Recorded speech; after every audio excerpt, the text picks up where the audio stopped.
When you think of a global superpower, who comes to mind? The United States, with its massive military and Hollywood blockbusters? Or maybe China, the manufacturing giant with rapidly growing tech influence? These are the obvious answers. But what if I told you there is another power, one that shapes your daily life in ways you've never even considered? A quiet superpower that doesn't rely on aircraft carriers or social media apps, but on something far more subtle and arguably more pervasive. I'm talking about Europe. Now, you might be thinking, Europe? Really? Yes, really.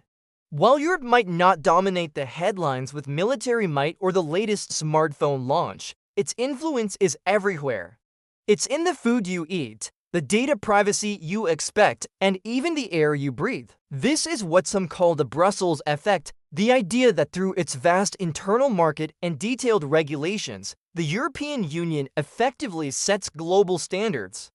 Companies worldwide, from Silicon Valley to Seoul, often find it easier to adopt Europe's strict rules for all their products rather than creating different versions for different markets. So, without firing a single shot, Europe exports its values and standards across the globe. Let's start with something we all care about: food. Have you ever wondered why certain food colorings or additives are banned in Europe but common elsewhere? The EU has some of the strictest food safety regulations in the world, governed by the principle of farm to fork. This means every step of the food production process is meticulously scrutinized. They operate on the precautionary principle: if a substance isn't proven to be safe, it's restricted or banned. This is the opposite of the approach in many other places, where a substance is considered safe until proven harmful. Because the EU is such a massive and wealthy market, we're talking about nearly 450 million consumers. Global food companies can't afford to ignore it. To sell their products in Europe, they must meet these high standards, and often, it's just more efficient and cost-effective for a multinational corporation like Nestle or Kraft to apply these European standards to all their products, regardless of where they're sold. The result: stricter food safety trickles down to consumers all over the world. That snack you're eating might just be a little bit safer thanks to a decision made in Brussels. Now let's switch gears from your plate to your screen. Remember a few years ago, when your inbox was flooded with emails from every company you'd ever interacted with, asking you to review their privacy policy? You can thank Europe for that. This was all because of the General Data Protection Regulation, or GDPR. Before GDPR, the world of data was like the Wild West. Companies collected, used, and sold your personal information with very little oversight. GDPR changed everything. It established strong, clear rules about data privacy and gave individuals significant rights over their own information, like the right to know what data is being collected and the right to have it deleted. The fines for non-compliance are massive, up to 4% of a company's global annual revenue. Suddenly, tech giants like Google, Meta, and Apple had to completely rethink how they handle user data. And just like with food standards, these companies realized it was simpler to roll out GDPR-compliant privacy features for all their users worldwide, not just those in Europe. So when you see that little pop-up asking for your consent to use cookies, or when you access a dashboard to manage your privacy settings, you are experiencing the direct, global impact of a European law. Europe has effectively become the world's top cop for data privacy, setting a baseline that countries from Brazil to Japan are now emulating in their own laws. The third and perhaps most critical area of Europe's quiet influence is the environment. When it comes to tackling climate change, the EU has consistently been at the forefront. With its ambitious Green Deal, Europe has committed to becoming the first climate-neutral continent by 2050. This isn't just talk, it's backed by a host of legally binding policies. One of the most powerful tools is the emissions trading system, which puts a price on carbon pollution.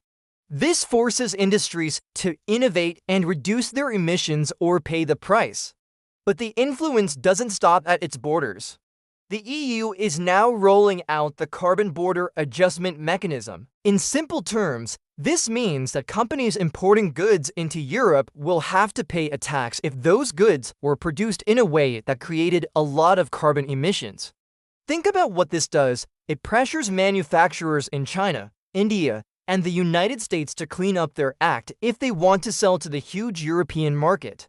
It incentivizes green technology and sustainable practices on a global scale. Whether it's forcing airlines to use cleaner fuels or pushing for more recyclable packaging, European environmental standards are creating a ripple effect that is helping to shape a more sustainable global economy for everyone. So why does Europe lead in this way? It's a combination of history, philosophy, and economic reality. After centuries of devastating wars, the European project was founded on the idea of peace and cooperation, preferring negotiation and rules over conflict.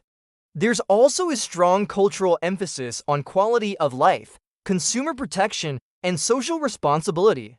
And, of course, the sheer size of its single market gives it the economic leverage to make its rules matter.